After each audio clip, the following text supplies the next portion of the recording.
Jean chapitre 6. Après cela, Jésus s'en alla de l'autre côté de la mer de Galilée, de Tibériade.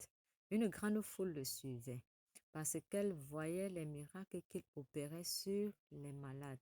Jésus monta sur la montagne, et là, il s'assit avec ses disciples. Or, la Pâque était proche, la fête des Juifs. Ayant levé les yeux, et voyant qu'une grande foule venait à lui, Jésus dit à Philippe, où achèterons-nous des pains pour que ces gens aient à manger? Il disait cela pour l'éprouver, car il savait ce qu'il fallait faire. Philippe lui répondit, les pains qu'on aurait pour 200 deniers ne suffiraient pas pour que chacun en reçût un peu. Un de ses disciples, André, frère de Simon-Pierre, lui dit, y a-t-il ici un jeune garçon qui a 5 pains d'orge et 2 poissons? Mais qu'est-ce que cela pour tant de gens? Jésus dit, faites-les asseoir. Il y avait dans ce lieu beaucoup d'herbes. Ils s'assirent donc au nombre d'environ 5000 hommes. Jésus prit les pains, rendit grâce et les distribua aux disciples, et les disciples à ceux qui étaient assis. Il leur donna de même des poissons, autant qu'ils en voulurent. Lorsqu'ils furent rassasiés, il dit à ses disciples, ramassez les morceaux qui restent, afin que rien ne se perde. Ils les rassemblèrent donc, et ils remplirent 12 paniers avec les morceaux qui restèrent de 5 pains d'orge, après que tous eurent mangé. Ces gens, ayant vu les miracles que Jésus avait faits, disaient, celui-ci est vraiment le prophète qui doit venir dans le monde. Et Jésus, sachant qu'il allait venir l'enlever pour le faire roi, se retira de nouveau sur la montagne lui seul. Quand le soir fut venu, ses disciples descendirent au bord de la mer. Étant montés dans une barque, ils traversaient la mer pour se rendre à Capernaum. Il faisait déjà nuit et Jésus ne les avait pas encore rejoints.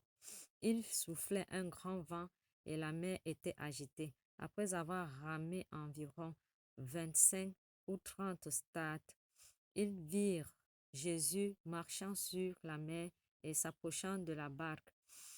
Et ils eurent peur. Mais Jésus leur dit, c'est moi, n'ayez pas peur.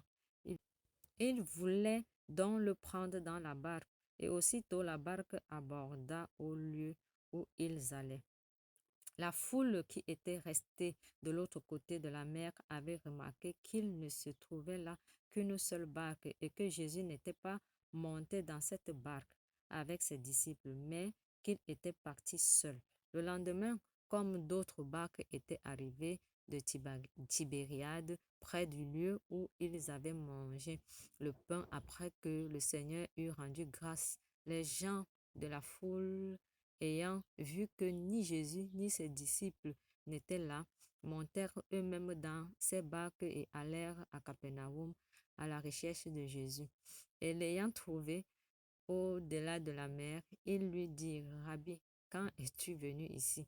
Jésus leur répondit, en vérité, je vous le dis, vous me cherchez non parce que vous avez vu des miracles, mais parce que vous avez mangé des pains et que vous avez été rassasiés. Travaillez non pour la nourriture qui périt, mais pour celle qui subsiste pour la vie éternelle, et que le Fils de l'homme vous donnera. Car c'est lui que le Père, que Dieu a marqué de son sceau. Ils lui dirent, que devons-nous faire pour faire les œuvres de Dieu? Jésus leur répondit, l'œuvre de Dieu, c'est que vous croyez en celui qui a envoyé.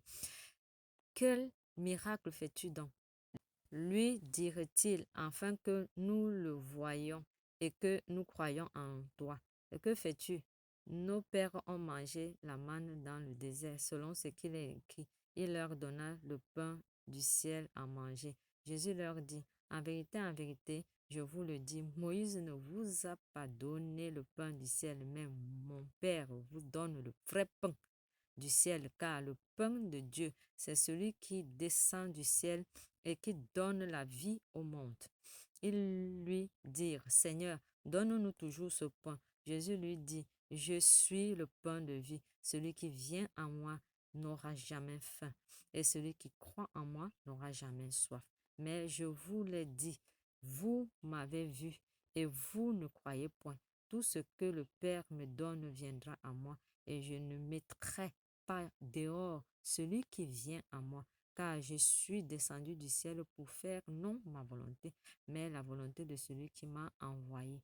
Or, la volonté du Père qui m'a envoyé, c'est que je ne perde rien de tout ce qu'il m'a donné, mais que je le ressuscite au dernier jour. La volonté de celui qui m'a envoyé, c'est que quiconque voit le Fils et croit en lui ait la vie éternelle, et je le ressusciterai au dernier jour. Les Juifs murmuraient à son sujet parce qu'il avait dit, je suis le pain qui est descendu du ciel. Et il disait, n'est-ce pas là Jésus, le fils de Joseph, celui dont nous connaissons le Père et la Mère?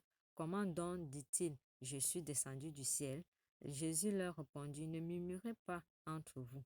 Nul ne peut venir à moi si le Père qui m'a envoyé ne l'attire, et je le ressusciterai au dernier jour.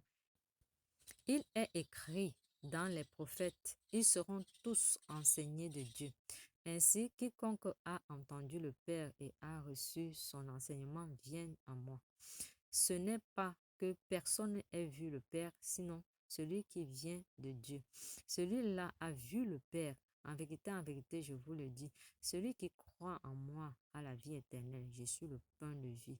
Vos pères ont mangé la manne dans le désert et ils sont morts. C'est ici le pain qui descend du ciel, afin que celui qui en mange ne meure pas. Je suis le pain vivant qui est descendu du ciel. Si quelqu'un mange de ce pain, il vivra éternellement. Et le pain que je lui donnerai, c'est ma chair que je donnerai pour la vie du monde. Là-dessus, les Juifs disputaient entre eux, disant, comment peut-il nous donner sa chair à manger? Jésus leur dit, en vérité, je vous le dis, si vous ne mangez la chair du Fils de l'homme et si vous ne buvez son sang, vous n'aurez point la vie en vous-même.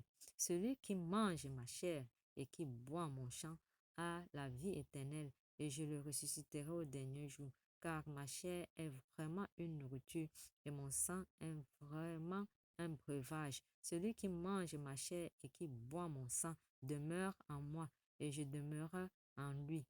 Comme le Père qui est vivant m'a envoyé et que je vis par le Père, ainsi celui qui me mange vivra par moi. C'est ici le pain qui est descendu du ciel. Il n'en est pas comme de vos pères qui ont mangé la manne et qui sont morts. Celui qui mange ce pain vivra éternellement.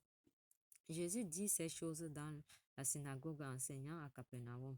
Plusieurs de ses disciples, après l'avoir entendu dire, cette parole est dure, qui peut l'écouter?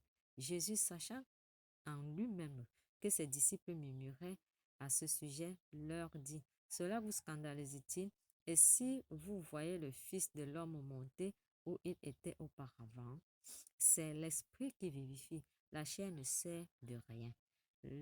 Les paroles que je vous ai dites sont esprit et vie, mais il en est parmi vous quelques-uns qui ne croient point, car Jésus savait dès le commencement qui étaient ceux qui ne croiraient point et qui était celui et qui le livrerait.